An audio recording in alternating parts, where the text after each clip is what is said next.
समितीतर्फे गेल्या 9-10 वर्षापासून आम्ही काळाराम मंदिर पंचवटी येथून स्वागत यात्रा काढतो। यामध्ये आमचे एकूण 6 पथक आहे आणि यावर्षीचं वैशिष्ट्य म्हणजे आमच्या पथकामध्ये शंखनाद पथक जे नाशिकमधील एकमेव शंखनाद पथक आहे। आमच्या पथकाला वेगवेगळी नावं आहेत। शंखनाद पथकाला अनंत विजय हे नाव आहे।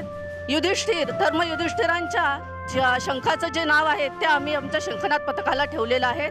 त्यानंतर ढोल पथक, आरंभ ढोल पथक, हिरकणी लेझिम पथक, तानाजी मालुसरे दंड पथक आणि अजून आमची जो 1-2 पथके त्या ह्याच्यात 6 सगळ्यात आधी सगळ्या दर्शकांना पाडव्याच्या खूप खूप शुभेच्छा। काळाराम मंदिर येथून सुरू झालेली नववर्ष स्वागत यात्रा समिती आयोजित अशी ही स्वागत यात्रा आहे। या यात्रेचं हे 9वं वर्ष आहे आणि आबालवृद्धांचा असणारा उत्साह तुम्ही इथे बघू शकत आहात। सकाळी 7 वाजता गुढीपूजनाने, विधिवत गुढीपूजनाने ही यात्रा सुरू झालेली आहे। आता आपण यात्रेच्या अंतिम टप्प्यामध्ये पोहोचलेलो आहोत। मर्दानी खेळांचं प्रात्यक्षिक मागे चालू आहे। शंखनाद पथक शंखनाद करत चाललेलं आहे।